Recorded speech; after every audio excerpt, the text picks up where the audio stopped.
श्री जगन्नाथ प्रभु के एक परम सखा हुए। सखा क्या कहें, परम भक्त थे, लेकिन ठाकुर जी उनको सखा मानते थे। श्री माधव दास जी नित्य जगन्नाथ जी का दर्शन करते थे, जाकर के अपने कुछ मधुर भाव ठाकुर जी को सुनाया करते थे। जगन्नाथ जी अपने मन की भावना उनसे कहा करते थे।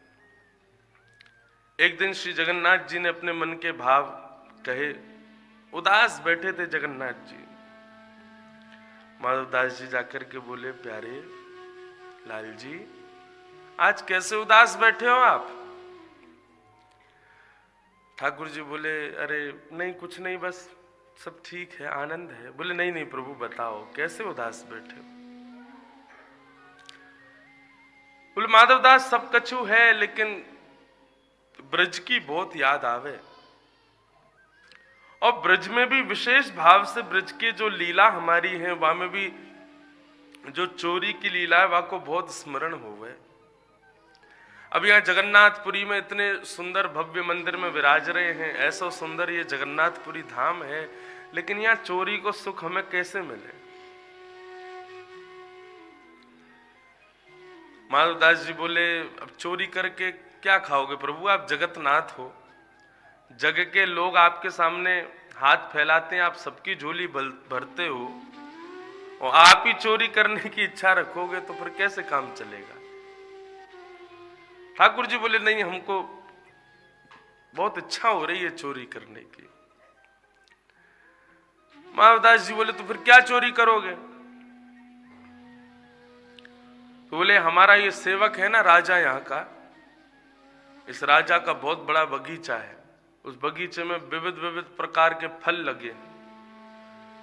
हमने नेत्र बंद करके देखा कि वहां पे कटहल का भी वृक्ष है, वहां कटहल लगी हुई है, और ये राजा इतना ज्यादा चतुर है, इतना ज्यादा कंजूस है, कटहल नहीं बेचता हमारे लिए। तो इच्छा हो रही है कि इसके बगीचे में जाके कटहल चुरा ले। माधवदास जी बोले, तो फिर आपके लिए तो फिर क्या ही असंभव है, कर लो आप। बोले, नहीं नहीं, ऐसे आनंद नहीं आता, ऐसे सुख नहीं, ऐसे चुराना होता तो हम सब कुछ चुरा ले। ब्रज का सा सुख नहीं है। तो माधवदास जी बोले, ब्रज में क्या है ऐसा जो यहां नहीं है? बोले, ब्रज में सखा है, यहां सखा नहीं है। माधवदास जी बोले, अब सखा कहां से लाएं? आपके बगल में बैठे हैं बलभद्र जी, सुभद्रा जी, इनको ले जाओ। बोले, इनको तो पता भी नहीं चलनी चाहिए, बस हम अकेले ही जाएंगे, हम ब्रज में इनके संग नहीं गए, यहां कैसे चले जाएंगे? यहां तो कोई सखा चाहिए साथ में। वो किसी ना किसी रूप में माधवदास जी को संकेत कर रहे, तो बोले, आप चलो मेरे संग में। तो माधवदास जी बोले, तो फिर क्या करें? बोले, आप चलो। माधवदास जी बोले, तो हमको तो चोरी आती नहीं। बोले, वो सब हम सिखा देंगे, आप चलो बस हमारे साथ। और राजा के बगीचे में ठाकुर जी पहुंच गए। माधवदास जी को जाकर के बोला, कुछ मत करना, केवल बहुत जल्दी जल्दी सब काम करना, और ज्यादा शोर हल्ला गुल्ला कुछ करना मत, चोरी करके बढ़िया चलेंगे, प्रेम से पाएंगे फिर कटहल। माधवदास जी बोले, आज्ञा करो। बोले, हम तो यहाँ दाल भात खा खा करके खूब मोटे हो गए, वृक्ष पे चढ़ा जाएगा नहीं। माधवदास, तुम चढ़ो ऊपर, और सुनो, ऊपर जाकर के ऊपर से कटहल तोड़ के नीचे फेंकना, हम गोद में पकड़ लेंगे। माधवदास जी चढ़ गए वृक्ष पे ऊपर, नीचे जगन्नाथ जी खड़े हैं। अब माधवदास जी ऊपर से चिल्ला, कौन सा तोड़ूं, ये वाला वो वाला? बोले, धीरे बोल, चोरी कर रहे है, ढिंडोरा पीट तो भयो, चोरी करेगा पकड़ लेंगे। इतने में बगीचे का जो माली था वो डंडा लेकर के, कौन है कौन है कौन है कह करके आया। ठाकुर जी तो छुप गए। माधवदास जी भी ऊपर से शांत हो गए। बोले, कहा भयो? बोले, चुप रहे, इस चोरी कर भी आयो, चिल्ला के मत करे, धीरे धीरे बोल। माली थोड़ी देर घूम घाम के चला गया, उसको कोई दिखा नहीं। तो ऊपर से कटहल तोड़ने लगे। कटहल तोड़ रहे थे, जगन्नाथ जी उनको नीचे पकड़ रहे थे। अब तोड़ते तोड़ते माधवदास जी फिर भूल गए। फिर बोले, हाँ कटहल ले ली, अब आ जाऊं नीचे। इतने में ही वो माली जो था वहां का फिर से डंडा लेके आया। तो ठाकुर जी बोले, ये तो मरवाएंगे। ठाकुर जी कटहल लेकर के अंतर ध्यान हो गए। वहां से अकेले माधवदास जी लटके रह गए पेड़ पे। अब माधव दास जी नीचे जैसे तैसे उतर करके आए तो महाराज माली ने उनमें खूब डंडा बरसाए, हाथ पांव बांध दिए उनके, बोले रुक जा, तेरे को राजा के पास लेके चलेंगे। राजा माधव दास जी का शिष्य था, माधव दास जी को पकड़ करके राजा के पास लेकर के गए। राजा ने देखा, अरे अरे ये तो हमारे गुरुदेव है, माली को डांटा, बोले खोलो इनको। तो जब माली ने हाथ खोले, पूछा, बोले प्रभु कैसे, आप कैसे बगीचे में रात में? तब माधव दास जी ने पूरी लीला बताई, नेत्र सजल हो गए। बोले कि हम नहीं गए थे, जगन्नाथ जी लेकर के गए थे, उनकी इच्छा हो रही थी कि हमको चोरी करनी है, हम तो इसलिए गए थे, बाकी हमारी कोई रुचि नहीं थी। राजा को जैसे पता चला श्री जगन्नाथ जी की चोरी की इच्छा हुई, इसलिए वे रात्रि में गए, ठाकुर जी को श्रम हुआ। राजा ने महाराज असंख्य ऐसे बगीचे श्री जगन्नाथ जी के नाम कर दिए। उन बगीचों में कोई अंदर नहीं जाएगा, बाहर रखवाली के लिए एक व्यक्ति रहता है, वो बगीचे अंदर खाली रहते हैं, अंदर उनमें केवल पेड़ पौधे वृक्ष आदि लगे हुए हैं। तो बोले किस भाव से? बोले रात्रि में जगन्नाथ जी की कभी इच्छा हो जाए तो लीला करने के लिए इन बगीचों में पधारते हैं। तो ये ब्रज को ऐसा भाव है कि यहाँ ब्रज की लत ठाकुर जी चाहे द्वारिका चले जाएं, चाहे नाथद्वार चले जाएं, चाहे जगन्नाथ जी चले जाएं, लेकिन ब्रज की विस्मृति कर नहीं पाते। ब्रज के वो भाव स्वभाव आ ही जाते हैं क्रिया में। हमारे श्रीनाथ जी ने भी चोरी की, कुम्मन दास जी के कंधे पे बैठ करके गए, एक गोपी के यहां जाकर के माखन खान लगे। आप सबने कथा सुनी है, मैंने कई बार सुनाई भी है। गोपी रात्रि में आ गई, ठाकुर जी तो भाग गए, कुम्मन दास जी की खूब पिटाई हुई। तब ठाकुर जी को, महाराज जी बड़ी मधुर कथा है, ठाकुर जी ने एक गोपी के यहाँ चोरी कैसे की, चतुर्भुज रूप धारण करके कुम्मन दास जी के संग रात्रि में गए। गोपी के यहाँ छीके पर दही रखी थी, श्रीनाथ जी कंधे पर बैठ करके गए और जैसे ही छींको देखो, कुम्मन दास जी से बोले, कुम्मना खड़ो है जा, और मेरे पामन को पकड़ लियो, मैं कहीं गिर नहीं जाऊं। और कुम्मन दास जी ठाकुर जी के पांव पकड़ के खड़े हैं, ऊपर ठाकुर जी खड़े भय, और खड़े होकर के जैसे ही माखन निकाल करके पान लगे तो इतने में ही धोती ढीली है गई ठाकुर जी की। अब धोती ढीली है कि धीरे धीरे सरकवे लगी। ठाकुर जी ने कही धोती सरक जाएगी, माखन खावे में अवरुद्ध होगो, और यदि हाथ छुड़ा करके छींकाते धोती पकड़ूंगा तो गिर जाऊंगा। सो ठाकुर जी ने चतुर्भुज रूप प्रकट किए, दो भुजा से धोती पकड़ के खड़े हैं और दो भुजा से धोती वो माखन पा रहे हैं। वाह स्वरूप को जब कुम्मन दास जी ने देखो, नेत्रन में बस गए ठाकुर जी। उसी रात्रि कुम्मन दास जी के एक पुत्र का जन्म हुआ, जिनका नाम चतुर्भुज दास रखा, क्योंकि चतुर्भुज स्वरूप को देखा। ये चतुर्भुज दास इतने बड़े भक्त हुए, ठाकुर जी का विरह पद गाया, जिस पद को इस कलिकाल में गोप गीत कहा गया। ये गोपी गीत के समान इस पद को वरदान प्राप्त है। जो भी इस पद को गाएगा ठाकुर जी का दर्शन निश्चित करेगा। हमारे लाल जी, श्री गिरधर लाल जी की प्राप्ति भी मुझे इसी पद के माध्यम से हुई है। ये पद गाया, उसके 1 वर्ष के भीतर तो लाल जी आ गए। चतुर्भुज दास जी का भाव, दर्शन को नैनात पे वचन सुनन को ओ मिलवे को हियरा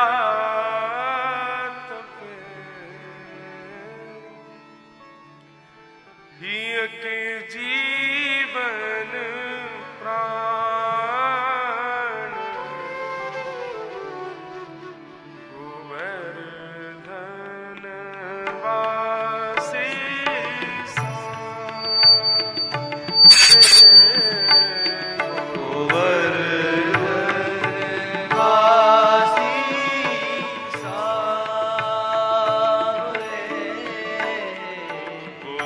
गोवर्धन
पद को गाते तो बहुत लोग हैं, लेकिन इसके मूल भाव को कई लोग नहीं जानते।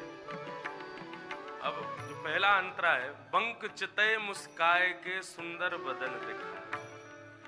बंक कहते टेढ़ी, बंक चितय मुस्काए के, बोले टेढ़ी मुस्कान। केवल ये जब हंसते हैं तो दोनों चीज ऊपर नहीं जाए, केवल एक साइड के ऊपर जावे, दूसरी साइड के ऊपर ना जावे।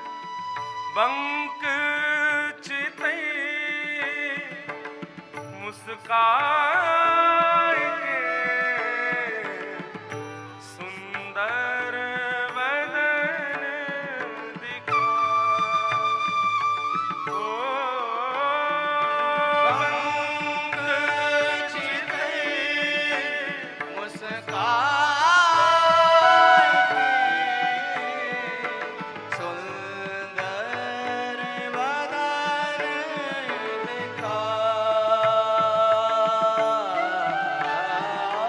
लोचन तरफे मीन जो जुग भरी घरी बिहाए। गोवर्धन वासी सांवरे, वासी सांवरे। प्यारे तुम बिन रहो न जाए। प्यारे तुम बिन रहो न जाए रे। गोवर्धन वासी सांवरे, गोवर्धन वासी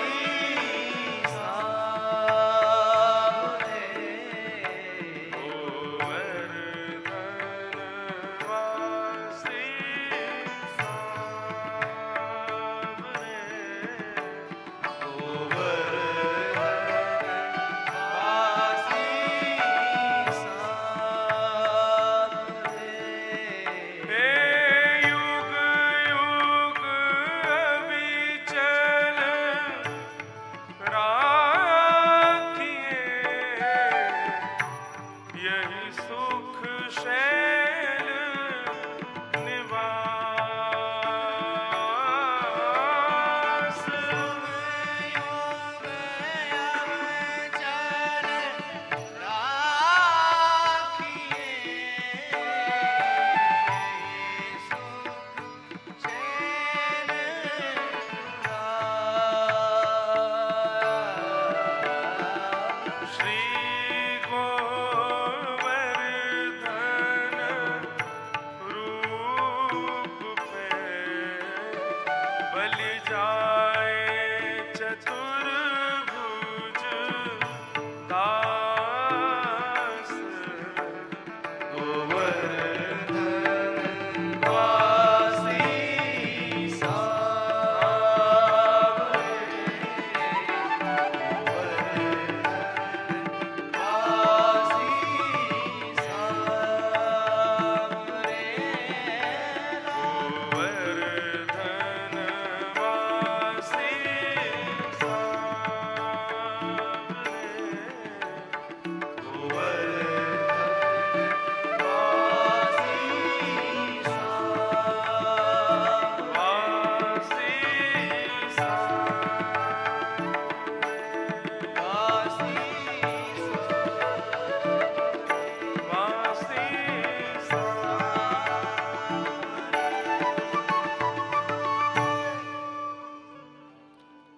ऐसे चतुर्भुज दास जी जिस लीला के चिंतन के माध्यम से प्रकट हुए, उन चतुर्भुज दास जी ने इस भाव को लिखा। तो ठाकुर जी को अपनी मधुर बाल लीला अति प्रिय है, और अब वो लीला श्री गिरधर लाल जी की प्रारंभ हुई है। वैसे तो देखो, श्रीनाथ जी, श्री गिरधर लाल जी सदैव उसी बाल स्वरूप में ही अविराजित रहेंगे। ऐसा तो है नहीं कि 3 वर्ष के अब हो गए मतलब अभी बाल लीला होगी, अगली साल 4 के होंगे, 10 साल बाद और 14 साल के हो जाएंगे, फिर और 10 साल बाद 24 वर्ष के हो जाएंगे। तो क्या लीलाएं बढ़ जाएंगी या कुछ और बड़ी लीला करें? लीला तो सदैव यही रहेंगी लाल जी की, क्योंकि श्रीनाथ जी जो हैं, श्री गिरधर लाल जी जो हैं, उनका रूप 4 वर्ष के बालक के समान ही सदा सर्वदा रहता है। वो उसी रूप में ही प्रतिष्ठित और उसी रूप में ही तिष्ठित हो जाते हैं। तो ऐसे लाल जी की मधुर लीला का हम लोग सब दर्शन कर ही रहे हैं, अनुभव करते ही हैं। कथाक्रम में थोड़ा आगे चलें। कथाक्रम अभी बड़े धीमी गति से चल रहा है और खूब आनंद के साथ में चल रहा है। कथा तो सब जगह होती है, लेकिन यहाँ तो ये उत्सव है ना, तो उत्सव के भाव से तो यहाँ पर जितने भी श्रीमद् भागवत के पात्र आदि हैं, वे भी सब कहते हैं कि हम पर ही कथा रुक जाए ताकि आज के उत्सव में हम भी सम्मिलित हो जाएं। यदि आप हमको कह के आगे निकल जाओगे तो आगे वालों को मौका मिल जाएगा, हम रह जाएंगे। इसलिए कथा उन्हीं उत्सवों तक, उन्हीं क्रमों तक चलती है जिन क्रम के पात्रों को उत्सव में आना है। और श्रीमद् भागवत के मुख्य पात्र श्री परीक्षित जी, सुखदेव जी पर ही कथा अभी तक रुकी है, माने वे दो ही यहाँ पर उत्सव में विराजमान है। तो कल हमने बड़े प्रेम और भाव से श्रवण किया कि नारद जी महाराज को चतुश्लोकी भागवत श्री ब्रह्मा जी ने प्रदान की और इसका विस्तारीकरण करो, इस भाव से ब्रह्मा जी ने नारद जी को वह कथा दी। आगे मैत्रेय विदुर संवाद आया। मैत्रेय जी से विदुर जी प्रश्न करते हैं और उसका विदुर जी, श्री मैत्रेय मुनि विदुर जी के प्रश्नों का उत्तर देते हैं। तत्पश्चात सृष्टि का वर्णन पूछा, ये सृष्टि कैसे बनती है, तब संपूर्ण सृष्टि का सृजन कैसे हुआ, ये मैत्रेय मुनि ने बताया। भगवान के इस सृष्टि काल में, सृष्टि सृजनकर्ता में ब्रह्मा जी ने प्रथम मानव के रूप में स्वयंभू मनु और शत्रुपा का निर्माण किया। स्वयंभू मनु के 3 पुत्री 2 पुत्र हुए। 3 पुत्री देवहूति, आकुति और प्रसूति। 2 पुत्र हुए प्रियव्रत और उत्तानपाद।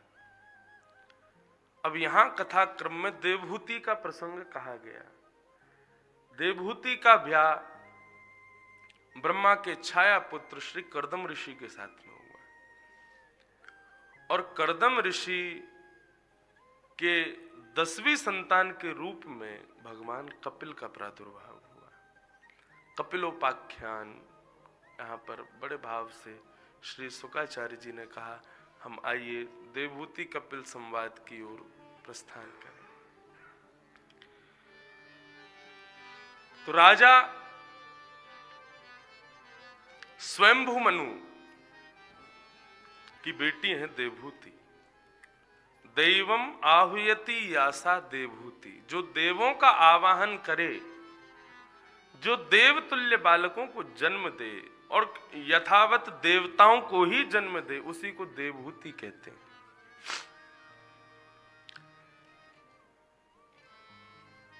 ब्रह्मा की छाया से प्रकट हुए थे कर्दम ऋषि। कर्दम ऋषि ने अनंत काल तक भगवान का भजन किया और भगवान जब प्रकट हुए तो भगवान से एक वरदान में एक वस्तु मांगी। और ठाकुर जी से श्री कर्दम ऋषि क्या मांग रहे हैं कि तथा सचाहम परिवोडुकाम समानशीला ग्रह में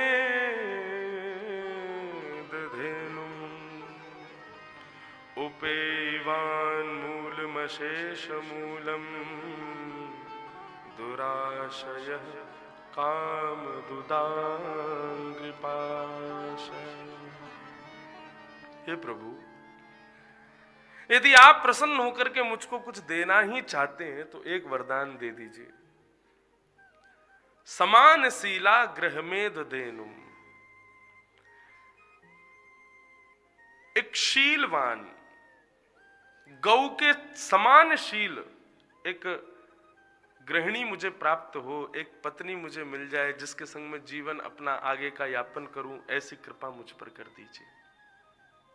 मैं अपनी कथाओं में एक भाव कहा करता हूं कि जीवन संगी अनुकूल मिले ये भगवान की कृपा है, लेकिन जीवन संगी प्रतिकूल मिले, अनुकूल ना हो, तो भगवान की बहुत बड़ी कृपा है। अनुकूल मतलब कृपा और प्रतिकूल मतलब अति कृपा। क्योंकि यदि अनुकूल मिली या अनुकूल मिला तो उसके संग रह करके भगवत भक्ति करोगे, लेकिन अनुकूल होगी तो कभी कभी मन ठाकुर जी में से हट करके उसके प्रति भी जा सकता है। पुत्र यदि अनुकूल है, पुत्री यदि अनुकूल है, पत्नी यदि अनुकूल है, व्यवस्थाएं सब अनुकूल हैं, तो अनुकूल व्यवस्थाओं में भगवत भजन कम होता है। उन्हीं की ताली बजी है जिनके संग अनुकूलता हुई नहीं है। कथा के मध्य में श्रोताओं को बोलना नहीं चाहिए, केवल सुनिए। और शाम को उत्सव में भी ऐसा अनुचित कोई व्यवहार नहीं करना चाहिए जिससे लाल जी को डर लगे। कई श्रोता ऐसे ऐसे हरकत भी कर जाते हैं कि लाल जी कहीं डर नहीं जाए, कपाट बंद कर देंगे अपने। बोले बाबा भी आ गए तो ठाकुर जी को यशोदा मैया लेके नहीं गई, बोले बाबा डर जाएगो। तो अनुचित व्यवहार रखें, अनुचित व्यवहार ना करें लाल जी के सन्मुख। प्रेम से सुनो, अनुकूलता यदि प्राप्त है तो ठाकुर जी की कृपा है, लेकिन अनुकूलता ठाकुर जी किसी को यदि देते हैं तो एक प्रकार से ठाकुर जी स्वयं से उसको दूर कर देते हैं। क्योंकि संसार में अनुकूलताएं प्राप्त उसी को होती हैं जो संसार के लिए बना है, और संसार में प्रतिकूलताएं उसके लिए होती है जिसके लिए संसार है ही नहीं। गृहस्थाश्रम में आप प्रवेश करेंगे लेकिन कुछ भी अनुकूल नहीं है, आप जो चाहते हैं वो नहीं हो रहा। क्योंकि अधिकतर लोगों का ये प्रश्न होता है, हम जो चाहते हैं महाराज जी वो हमको प्राप्त नहीं होता, ये संसार ऐसा क्यों है, हमारे साथ कोई अच्छा व्यवहार क्यों नहीं करता, सब स्वार्थी क्यों है। यदि ऐसी स्थिति तुम्हारी है ना, तो तुम ये सोच लो कि तुम संसार के लिए हो ही नहीं। संसार के लिए होते तो सब तुम्हारे अनुकूल होता। यदि भगवान ने सब प्रतिकूल तुम्हारे लिए रखा है तो तुम निश्चित ही मीराबाई के समान हो, तुम निश्चित ही सूरदास के समान हो। क्योंकि सूरदास, मीराबाई, तुलसीदास, कुंभनदास, रैदास, इनके लिए संसार अनुकूल कभी था ही नहीं। रैदास जी को छोटे से लाल जी प्राप्त हो गए स्नान करते हुए, भले ही चाम्रकार व्यवस्थाएं थी, रैदास जी को ज्यादा श्रेष्ठ नहीं माना जाता था। लेकिन अब ठाकुर जी किसी को प्राप्त हो जाए, इसमें वो ठाकुर जी ये तो नहीं देखते ना कि कौन सी जाति का है, कौन सी प्रजाति का है, कौन से धर्म का है, कौन से युग उसका है। श्री जगन्नाथ भगवान के आप विश्वास माने, असंख्य मुस्लिम भक्त हैं श्री जगन्नाथ जी के। इसीलिए ठाकुर जी पतित पावन बनकर के बाहर बैठे हैं, क्योंकि सबको भीतर प्रवेश नहीं है।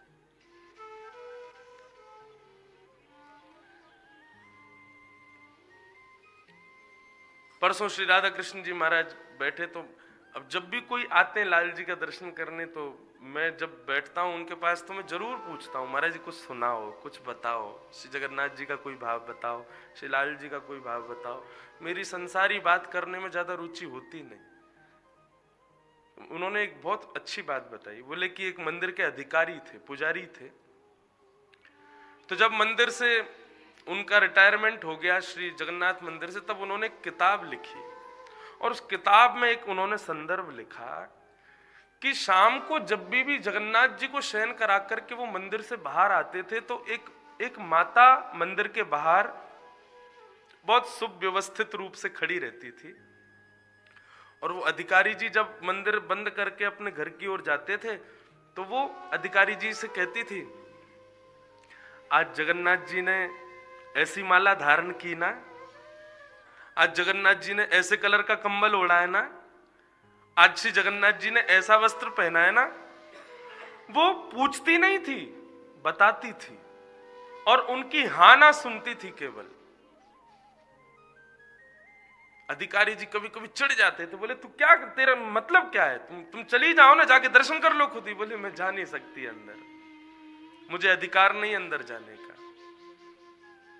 लेकिन वो नित्य पूछती और कहती, आज जगन्नाथ जी ने अधर चुंबित माला, एक श्री जगन्नाथ जी की अत्यंत प्रिय एक स्वरूप है, वो अधर के पास अधर को चुम्बन करती हुई एक माला धारण करते हैं, वो बिल्कुल अधर के पास से धारण करते हैं। आज ठाकुर जी ने अधर चुंबित माला में तुलसी जी को स्वीकार किया ना, रोज ऐसी बातें करती थी। अधिकारी जी कभी कभी परेशान हो जाते थे, कभी कभी खड़े होकर के उसके हाँ ना सब करते थे। एक दिन जैसी मंदिर के बाहर आए तो सामने वो मैया खड़ी नहीं थी, तो अधिकारी जी को थोड़ा सा अटपटा लगा, बोले आज वो मां आई क्यों नहीं। तभी उनको एक नील वर्ण की ज्योति दिखाई दी, और उस ज्योति को देख करके ऐसा आकर्षण हुआ कि उस ज्योति के पीछे पीछे वो अधिकारी जी जाने लगे। तो थोड़ी दूर मंदिर के पास कहीं एक पोखर तालाब के बीच से होकर के वो ज्योति एक घर में जाकर के प्रविष्ट हो गई। उस घर में जाकर के जब अधिकारी जी ने अंदर प्रवेश किया, अंदर जाकर के देखा तो वो मैया ध्यानस्थ बैठी हुई है, और उस मैया के ऊपर ऐसे अलमारी जैसी थी, उस अलमारी में श्री जगन्नाथ जी का स्वरूप विराजमान है। अधिकारी जी ने जब जगन्नाथ जी को देखा तो वो छोटे से जगन्नाथ जी में बिल्कुल वैसी आभा प्रभा थी जैसे मूल जगन्नाथ जी में है। उसको देख करके वो आश्चर्यचकित हो गए। तभी पीछे मुड़ करके देखा तो एक व्यक्ति वहीं खड़ा था, उसके लंबी दाढ़ी थी, मूछें नहीं थी। अधिकारी जी ने कहा, भाई तुम कौन। बोले कि मैं इसी घर में रहता हूं। बोले ये कौन है। बोले मेरी पत्नी। देख करके समझ गए ये हिंदू तो नहीं है। तब उन्होंने पूरा वृत्तांत बताया, बोले कि रोज वहां आती है, ऐसा ऐसा करती है। तब उन्होंने कहा हम दोनों मुस्लिम हैं, लेकिन श्री जगन्नाथ जी की हम पर परम कृपा है, हम इस कारण कभी अंदर नहीं जा सकते, हम जगन्नाथपुरी में रहते हुए भी अपने नाथ को कभी देख नहीं सकते, लेकिन इंतजार करते हैं जब श्री जगन्नाथ जी रथ पर बैठ करके आते हैं तो हम दोनों अपने घर की छत पर से ही दंडवत प्रणाम करते हुए नाथ को अपना लेते हैं, स्वीकार करते हैं, प्रणाम करते हैं। अधिकारी जी ने आज उनको कहा कि तुम जगन्नाथ जी को स्वीकार नहीं करते। आज मैंने एक नील ज्योति को तुम्हारे घर में जाते हुए देखा। ये सामने जो तुम्हारे बैठे हैं ये साधारण कोई ठाकुर जी की प्रतिमा नहीं है, साक्षात जगन्नाथ जी तुम्हारे घर में बैठे, मैं इनको प्रणाम करता हूं। ठाकुर जी ये नहीं देखते कि मेरा भक्त कौन है। यदि ये विचार करते तो कभी गजेंद्र पर कृपा नहीं की होती ठाकुर जी ने। यदि ये विचार करते ठाकुर जी तो कभी उस राक्षस के पुत्र प्रहलाद पर कृपा नहीं करते ठाकुर जी। केवल ब्राह्मण ही सर्वस्व है ऐसा नहीं है, ब्राह्मण श्रेष्ठ हैं, लेकिन सर्वस्व तो ठाकुर जी के भक्त हैं, चाहे वो कोई भी हो। भक्त मेरे मुकुट मणि। श्री जगन्नाथ जी के ऐसे अनंत भक्त हुए जिनके लिए ठाकुर जी पतित पावन बन करके बाहर विराज रहे हैं। हमारे यहाँ एक बालक रहते हैं, वो जीयर स्वामी मठ से ही यहाँ पर रहते हैं, अभिषेक नाम है उनका। नित्य का नियम है रोज श्री पतित पावन भगवान का दर्शन जरूर करेगा। वो चाहे जगन्नाथ जी को प्रणाम हो नहीं हो, बोले कि जगन्नाथ जी तो फिर भी गिने चुनों पे कृपा करते हैं, लेकिन ये पतित पावन भगवान तो सब पे कृपा करते हैं। अरे कहां तक कहें, पतित पावन भगवान को लोग भोग भी बाहर से ऐसे दिखा देते हैं तो वो वहीं से स्वीकार कर लेते हैं। ऐसे श्री जगन्नाथ। तो बंधुओं, यदि संसार तुमको प्रतिकूल लगता है तो इस बात को सोच करके प्रसन्न हो जाना कि संसार मेरे लिए है ही नहीं। यदि संसार मेरे लिए अनुकूल होता तो तुमको ठाकुर जी ने संसार के लिए बनाया है, लेकिन संसार यदि प्रतिकूल है तो प्रसन्न रहो ना, संसार तुम्हारे लिए है ही नहीं।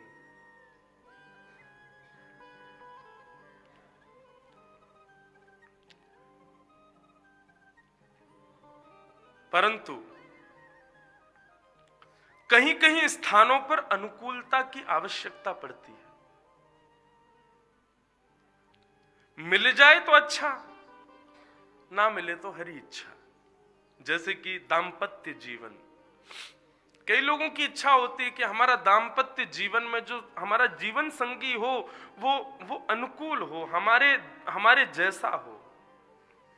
वही इच्छा कर्दम ऋषि की है। इसीलिए 1000 वर्ष तक तपस्या की और तपस्या के बाद मांगा क्या?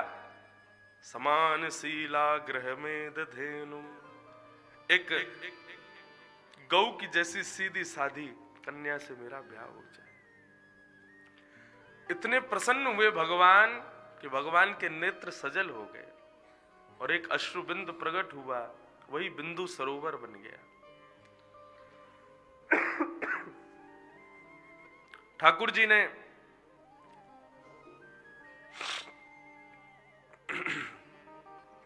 कर्दम ऋषि को कहा कि हम तुमसे बहुत प्रसन्न हैं, तुमने वो मांगा है जिसको सुनकर के मुझे बड़ी प्रसन्नता है।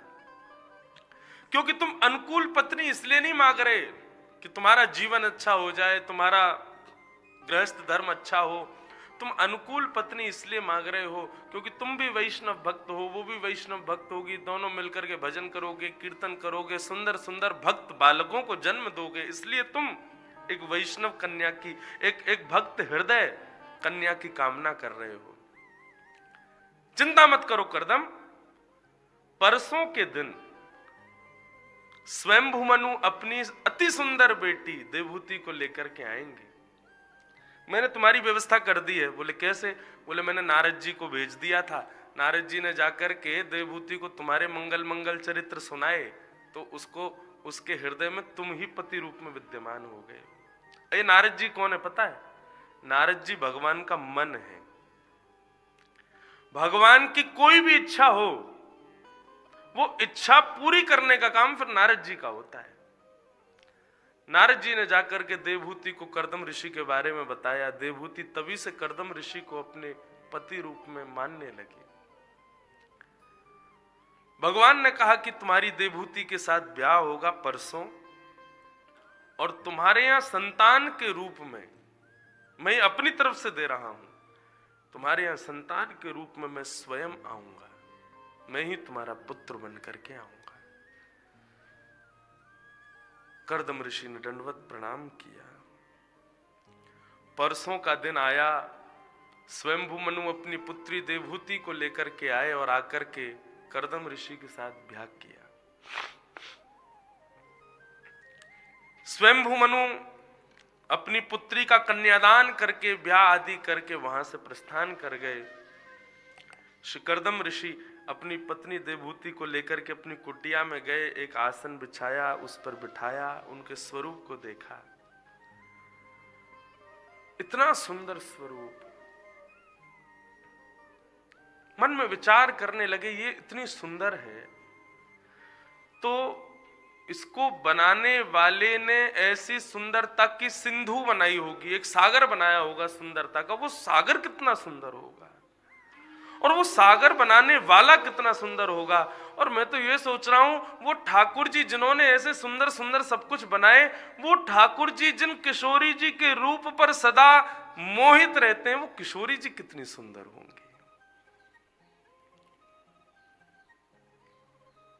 किशोरी जी अति करुणामयी है, अति सुंदर है। हमारे ब्रज में इसीलिए तो गाते हैं, किशोरी तोरे चरणन की रज पाऊं, किशोरी तोरे चरणन की रज पाऊं। बंधुओं, मेरा ऐसा मानना है जिनको ब्रजवास की इच्छा है या पुनः ब्रज में अगला जन्म कभी हो तो ब्रज में हो, ऐसी जिनकी भावना है, उनके लिए ये गुरु मंत्र है। ये पद इस पद का निरंतर गान करो। भारत के परम विद्वान ओरछा निवासी श्री हरिराम व्यास जी ने इस पद को गाया, तब उनको ब्रज की प्राप्ति हुई। वे साक्षात विशाखा के स्वरूप थे, वे इस पद को गाते हैं। इसलिए प्रेम और भाव से इस पद को याद कर लो और नित्य प्रातः काल के अपने नित्य क्रम में इस पद का गान करना शुरू कर दो।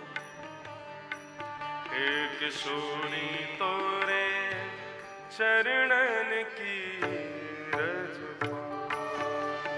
किशोरी तेरे चरण की रज पाऊं, किशोरी तेरे चरणन की रज पाऊं, किशोरी तेरे चरण की रज पाऊं, किशोरी तेरे चरणन की रज पाऊं, किशोरी तेरे चरण की रज पाऊं। और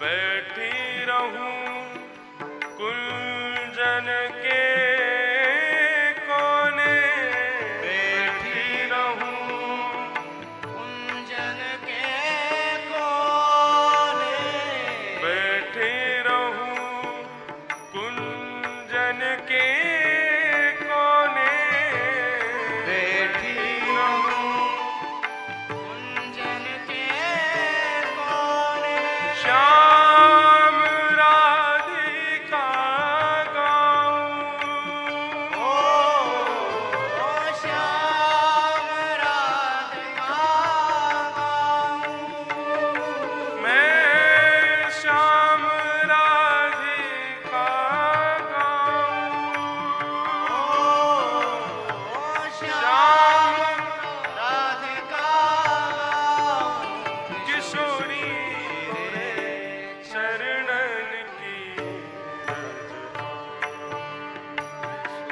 किशोरी तेरे चरणन की रज पाऊं, किशोरी तेरे चरणन की रज पाऊं, किशोरी तेरे चरणन की रज पाऊं। श्री राधा रमण लाल की।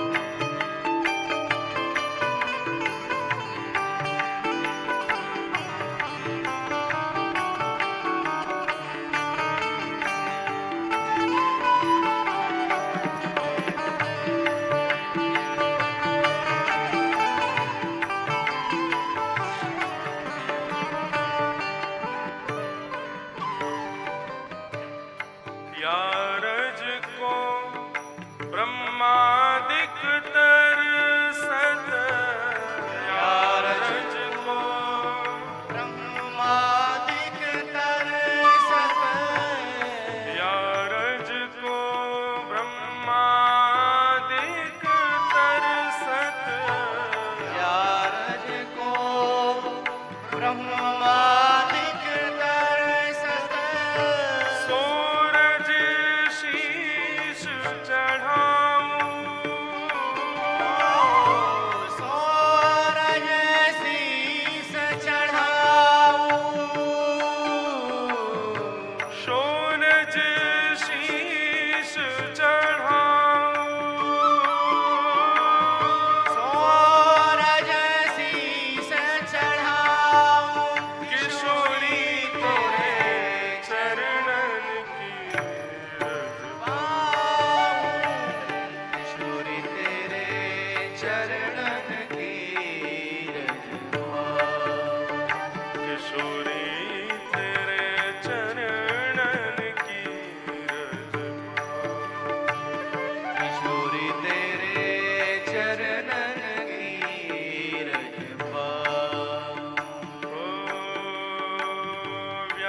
स्वामिनी की छवि निरखूं, व्यास स्वामिनी की छवि निरखूं, विमल विमल जस गाऊं,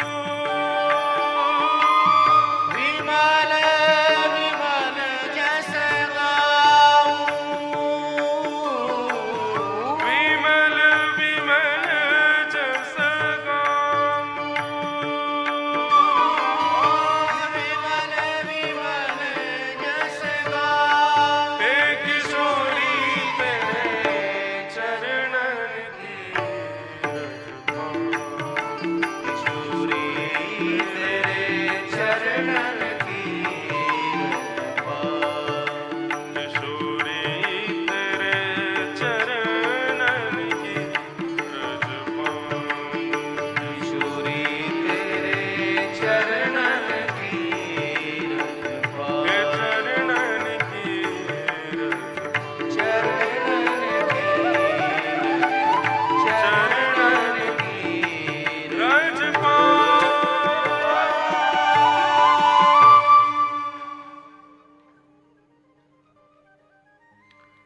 स्वामिनी की छवि निरखूं, विमल विमल यश गाऊं।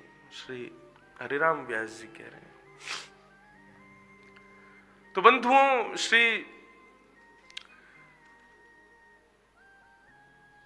कर्दम ऋषि की अनंत वर्षों की समाधि लग गई अपनी पत्नी को देख करके। तो मन में भाव आया कि एक साधारण देव कन्या को देख करके इतने वर्षों की समाधि लग जाना, इसके प्रति कोई दुर्भाव मत रखो कि कर्दम ऋषि के मनोभाव कुछ विचित्र थे या कर्दम ऋषि के मन का भाव कोई अलग था, ऐसा नहीं। इसके प्रति सद्भाव ही रखो कि कर्दम ऋषि ने इतने वर्षों की समाधि शायद इसलिए लगाई होगी। मुझे तो ऐसा ही लगता है कि वे सोच रहे होंगे ये इतनी सुंदर है, उसको बनाने वाले ठाकुर जी कितने सुंदर होंगे। और वो ठाकुर जी इतने सुंदर ठाकुर जी, जिन किशोरी जी के मुखमंडल को देखते हैं तो अपनी पलकों को पकड़ लेते हैं कहीं झपक ना जाए। इतनी सुंदर किशोरी जी कितनी सुंदर होंगी, इसी विचार में उनके समाधिस्थ हो गए होंगे।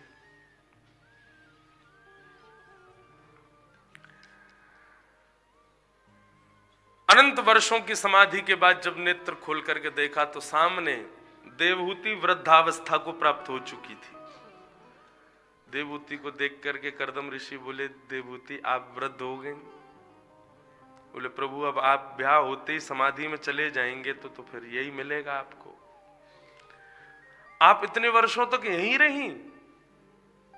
बोले, हाँ, आपके सब नियमों को मैं ही पूर्ण कर रही थी, आप तो समाधि में थे। कर्दम ऋषि इतने प्रसन्न हो गए सुनकर के, बोले, वरदान मांगो, क्या चाहिए। तो देवहूति ने कहा, इस वृद्धावस्था में आपसे क्या मांगू। तो कर्दम ऋषि उनको लेकर के गए। बोले, ये बिंदु सरोवर है, ये भगवान के अश्रुबिंद से प्रकट हुआ है, इसमें स्नान करो। उसमें जैसे स्नान किया, स्नान करके बाहर आई तो बिल्कुल युवा हो गई। तब कर्दम ऋषि ने एक विमान बनाया, कामघ विमान, और उस विमान में देवहूति को लेकर के श्री कर्दम ऋषि अनंत वर्षों तक यात्रा करते रहे। यात्रा से पुनः वापस जब लौटे तो 9 कन्याओं ने जन्म लिया।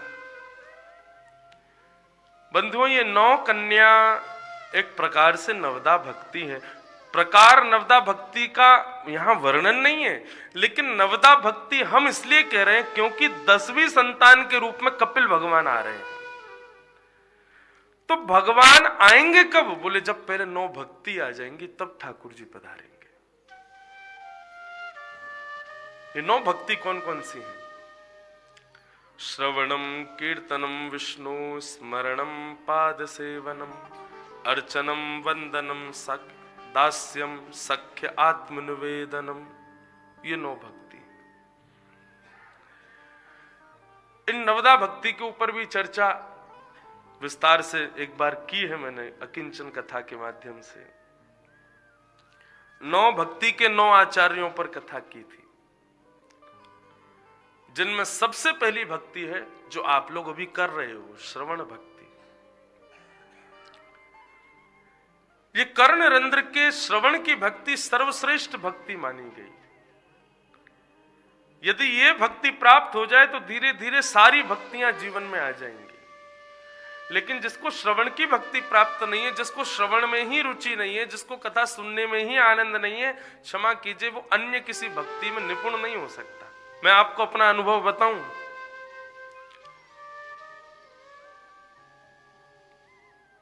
मुझसे जो सर्कल बनाते हैं ना, वो भी बिल्कुल स्पष्ट नहीं बनेगा। सीधा लाइन खिंचवाते हैं कॉपी में, वो भी अच्छी नहीं आएगी। और लिखवाओगे तो इतनी ऐसी राइटिंग है, ऐसा लगेगा कोई डॉक्टर ने लिखा है क्या। डॉक्टर लोगों की राइटिंग, वैसे बुद्धिमान लोगों की राइटिंग ऐसी होती है, कोई पढ़ ही नहीं सकता। डॉक्टर पैरासीटामोल भी लिखता है तो पढ़ ही नहीं सकते, और मेडिकल का स्टोर वाला कोई हो, उसको किसी को दिखा दो वो समझ जाता है कौन सा है, क्या लिखा है। बहुत अच्छा डॉक्टरों की। तो मेरी राइटिंग भी इतनी बढ़िया नहीं है, तो इसका मतलब यह है कि कला से तो मैं दूर दूर तक मेरा कोई संबंध नहीं। लेकिन ये लीला नहीं है ठाकुर जी की, तो नहीं क्या है बताओ। ऐसे इतने छोटे से लाल जी, बड़े ठाकुर जी का श्रृंगार बहुत सहज होता है, क्योंकि उनके श्रृंगार में हाथों का प्रयोग होता है। लेकिन जब लाल जी इतने से हो, ये तो फिर भी बड़ा है, इतने से है लाल जी, और लाल जी जब इतने से हो तो उंगलियों से श्रृंगार होता है, ये 2 उंगलियों से। इन 2 ये 4, ये अंगूठा, ये उंगली के अलावा दूसरी कोई चीज कभी ठाकुर जी के प्रयोग में आती नहीं मेरी, इसी से श्रृंगार होता है। और फिर भी बिल्कुल आप कभी गौर से देखें ठाकुर जी को तो एक एक चीज बिल्कुल स्पष्ट आ जाएगी। सारी मालाएं, कानों के कुंडल, आंखों के, बिल्कुल वो पूरा। एक भैया है कुंवर भैया, जो ठाकुर जी का मेरी अनुपस्थिति में थोड़ा वो श्रृंगार कर देते हैं। ठाकुर जी का साज क्या बनेगा, ठाकुर जी का ये वो सब उन्हीं की बुद्धि रहती है। लेकिन वो भी सुबह सुबह आएंगे या कभी श्रृंगार होगा, महाराज जी, मैंने हाँ लाल जी को थोड़ा आप सुव्यवस्थित कर दो, क्योंकि मुख्य मुख्य जो चीज है ठाकुर जी की वो किसी के हाथों से आएगी नहीं उनकी। जैसे अब नेत्र धारण, अलंकार धारण करते हैं ठाकुर जी, यदि अलंकार नासिका के बीच से जरा भी इधर उधर हो जाए तो ठाकुर जी का रूप ही बदल जाएगा। आप कभी राधा रमन जी में ये चीज अनुभव कीजिएगा, हर गुसाई की सेवा में ठाकुर जी अलग होते हैं। क्यों? क्योंकि सेवक इतने सारे हैं तो सब नेत्र एक जैसे नहीं धराते। कोई ठाकुर जी के नेत्र को अगर नासिका से जरा सा भी दूर कर दे तो ठाकुर जी का मुखमंडल बड़ा हो जाता है, जरा सा नीचा कर दे तो ठाकुर जी का मुखमंडल थोड़ा गोल हो जाता है, जरा सा ऊपर कर दे तो ऐसा लगता है जैसे जगन्नाथ भगवान आ गए हो, ये बड़े बड़े नेत्र खोल के देख रहे हैं। तो ये सब ठाकुर जी की अपनी सेवा, वो जैसा जिससे करामे। एक बार मैं कहीं गया था कथा के लिए, तो हमारे यहाँ एक पंडित जी थे, लाल जी को ले जा नहीं सकता था, नहीं तो उनको बहुत श्रम हो जाता है। एक पंडित जी, उन्होंने कभी सेवा की नहीं, लेकिन फिर भी मैंने उनको हाथ पकड़ के बिठाया। मैंने कि थोड़ी सी बस एक दिन सेवा कर दो आप ठाकुर जी। बोले आप बता जाओ। मैंने उनको सब बताया, मैंने ऐसे करना, ये करना। मैंने ठाकुर जी के अलंकार मत छूना, और ठाकुर जी का माथे का तिलक मत छूना, और ये थोड़ी का हीरा मत छूना, बाकी सब ऐसे करके धरा देना। अब गलती उनसे ये हो गई कि वो थोड़ी सी उंगली लगी तो अलंकार जो ठाकुर जी का निकल गया। अब जब उन्होंने धराया हमारे लाल जी को अलंकार, तो ये वाला अलंकार यहां धरा दिया, ये वाला यहां धरा दिया, ठाकुर जी ऐसे देखें दोनों तरफ। अब जब मैंने आके लाल जी को देखा तो जो कटाक्ष थे ना ठाकुर जी को, कटाक्ष बीच में थे, और ठाकुर जी ऐसे बिल्कुल जैसे कोई कोई जोर से घुमा दे, चक्कर आ जाते ना, आंख घूम जाती है, ऐसे लाल जी हो गए। और चंदन लगाने के लिए मैंने तो कहा था कि छोटी छोटी बिंदी धराना, ये पहले की बात है। अब तो मैं भी बहुत कम करता हूँ, क्योंकि उससे भी ठाकुर जी को सर्दी तो लगती है।